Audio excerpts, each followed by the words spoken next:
Horas bagi seluruh warga jemaat GKPA dan simpatisan dimanapun berada. Hari ini kita akan memulai karya dan seluruh bakti kita bagi Tuhan. Sebelum kita melanjutkan karya bakti kita akan mendengar firman Tuhan. Marilah kita berdoa, mohon petunjuk dan bimbingan Roh Tuhan. Damai sejahtera Allah yang melampaui segala akal, itulah yang memelihara hati dan pikiranmu di dalam Kristus Yesus Tuhan kita. Amin. Firman Tuhan yang akan menjadi renungan bagi kita dalam menjalani hari-hari kita tertulis dalam kitab 1 Petrus 4 ayat 14. 1 Petrus 4 ayat 14. Berbahagialah kamu jika kamu dinista karena Kristus. Sebab roh kemuliaan, yaitu roh Allah, ada padamu. Berbahagialah kamu jika kamu dinista karena nama Kristus. Sebab roh kemuliaan, yaitu roh Allah, ada padamu. Demikian firman Tuhan. Yang berbahagia ialah mereka yang mendengar firman Tuhan serta memelihara dalam kehidupannya sehari-hari. Dinista artinya dihina, direndahkan. Dinista berarti kita dianggap tidak ada, rendah sekali.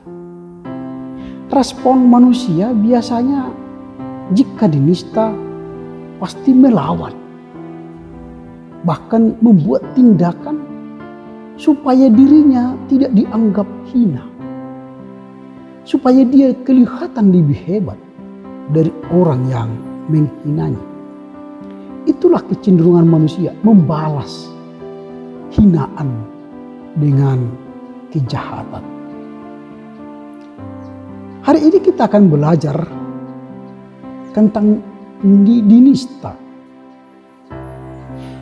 Kita dinista oleh karena Kristus. Kalau kita dinista oleh karena diri kita, perbuatan kita yang tidak baik, kita pasti malu. Tapi kalau kita dinista oleh karena Kristus, Petrus berkata, berbahagialah. Ini menarik untuk kita bahas lebih dalam. Padahal kita tadi secara manusiawi, kalau kita dinista, kita melawan. Atau kita merasa bersedih. Atau menderita karenanya. Tetapi sebaliknya Petrus berkata, jika engkau dinista karena Kristus, berbahagialah. Menarik. Masa dikatakan berbahagia? Mengapa Petrus berani berkata, jika engkau dinista oleh karena Kristus, berbahagialah? Jawabannya ialah karena Petrus sudah mengalami penderitaan itu. Karena Kristus dia telah 2 kali dipenjara. Karena Kristus dia mati disalib terbalik, kepalanya ke bawah, kakinya ke atas.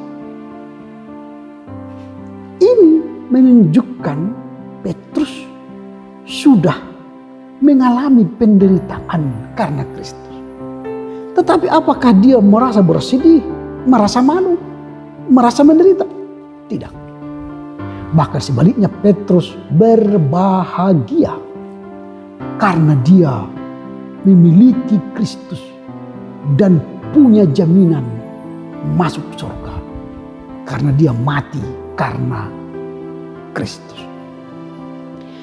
Petrus setelah mengalami naik turun dalam pelayanannya bersama Kristus, dia pernah dipuji oleh Yesus. Dia juga pernah dihardik oleh Yesus. Akhirnya pernah dia mengalami mengkhianati Yesus. atau menyangkal Yesus. Tapi jangan lupa dia bertobat. Karena dia bertobat maka dia mengalami kebahagiaan. Apa itu? Dia pernah menjadi pemimpin jemaat mula-mula. Petruslah pemimpin jemaat mula-mula. Sejarah mencatat bahwa Petrus akhirnya menjadi pemimpin yang pertama bagi jemaat mula-mula. Maka Yesus berkata, aku akan mendirikan jemaatku di atas Petrus. Nah, Petrus itulah jadi pemimpin pertama orang Kristen di dunia. Itulah kebahagiaan Petrus. Lalu dari pengalamannya itu maka dia mau mengajar umatnya untuk bertahanlah dalam penderitaan. Karena ketika kita bertahan dalam penderitaan kita akan memperoleh kebahagiaan. Itu sebabnya selalu dia menitik beratkan, memfokuskan suratnya dengan tema penggembalaan. Mengapa? Karena dia sudah mengalami sendiri penggembalaan sang gembala agung itu, yaitu Yesus. Dan dia telah merasakan bagaimana Yesus mengajar dia, membimbing dia, mendidik dia. Itulah yang kita lihat dari teks ini. Pertanyaan kita sekarang ialah, apa yang hendak kita pelajari dari teks ini? Apa yang mau kita hidupi, renungkan dalam kehidupan kita sehari-hari? Yang pertama, penderitaan karena Kristus itu adalah hal yang biasa, bukan luar biasa. Jadi kalau kita dihina oleh karena Kristus, kita dinista oleh karena Kristus, ingat itu biasa saja. Jadi jangan berlebih, jangan overacting, jangan menderita sekali kalau kau dihina, dinista karena Kristus. Itu penderitaan biasa. Mengapa? Karena dengan menderita itulah ujian kita semakin meningkat, iman kita semakin meningkat. Sama seperti sekolah. Dia akan naik kelas kalau dia mengalami ujian. Naik kelas 2, kelas 3, ke tingkat pendidikan yang tertinggi, dia harus melalui ujian. Jadi ujian itu ialah untuk menaikkan kualitas iman kita menuju sukses. Tidak ada orang yang berbahagia tanpa ujian. Dia ujian lalu masuk PMB, UTBK atau masuk ke perguruan tinggi, dia bahagia dia. Karena apa? Dia melalui ujian.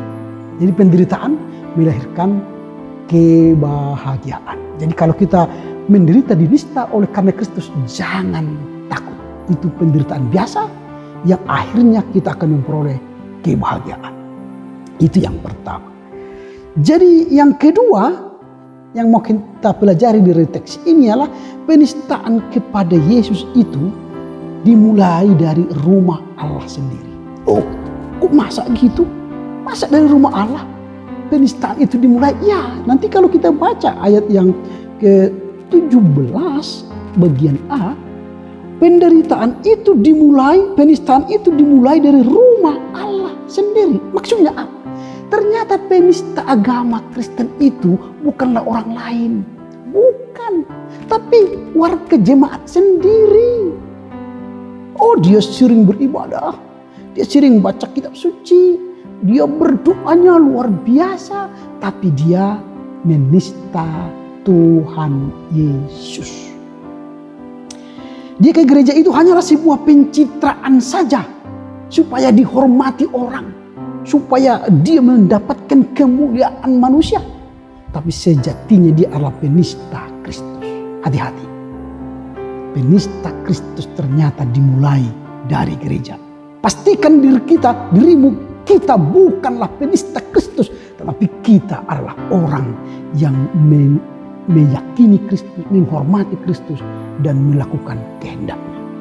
Itu yang kedua. Yang ketiga, jika kita dinista oleh karena Kristus, ingat kita akan memperoleh anugerah Tuhan.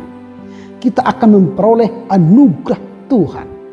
Artinya apa? Kita memandang bahwa ketika kita mengalami penderitaan, kita dinista karena Tuhan Yesus, kita sedang mendapat atau memperoleh anugerah Tuhan. Apa maksudnya? Di balik penderitaan ada sukacita besar. Kita memperoleh kehidupan yang kekal. Itu.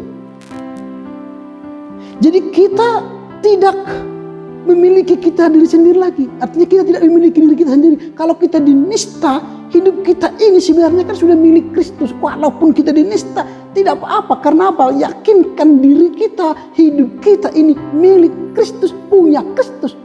Kalaupun dihina, tidak apa-apa.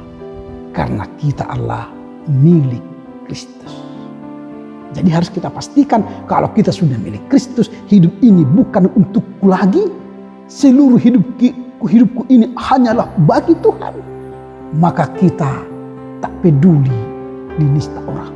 Yang kita pedulikan ialah aku milik Kristus. Itu yang penting. Begitu. Dengan demikian maka kita yakin bahwa nistaan, hinaan, perendahan tidaklah penting bagi kita. Yang penting bagi kita ialah bagaimana aku memiliki kesempatan menjadi milik Kristus. Sehingga saya memberi yang terbaik untuk Kristus. Saya tidak menistanya, tapi saya melakukan perintahnya dan kehendaknya. Melakukan kebaikan karena saya telah memperoleh keselamatan itu. Inilah yang menjadi renungan bagi kita sekarang. Jika kamu dinista. Inilah tema yang menjadi renungan kita hari ini. Jika kamu dinista. Jadi jika kamu dinista, jangan bersedih, tetapi berbahagialah. Tuhan Yesus memberkati kita semua, memberkati saudara-saudara semua, melanjutkan karya kita hari ini untuk Tuhan. Amin. Kita berdoa. Bagimulah kemuliaan Bapa, karena firman-Mu mengajar kami, jika kami dinista, kami tidak akan merasa malu, tidak menderita, dan tidak akan merasa dihina. Sebaliknya ketika kami dinista oleh karena Kristus, kami memperoleh kebahagiaan. Sebab kami memperoleh anugerah karena milik kami, yaitu Kristus telah menjamin kami memperoleh kehidupan yang kekal. Kami tidak lagi merasa terhina karena kami bersama Kristus Sang Gembala Agung kami. Terpujilah Engkau Bapa. Mampukan kami memahami firman-Mu dan melakukannya dalam kehidupan sehari-hari. Amin. Selamat berkarya untuk Tuhan. Tetap jaga kesehatan. Dan teruslah berdoa. Horas, horas, horas.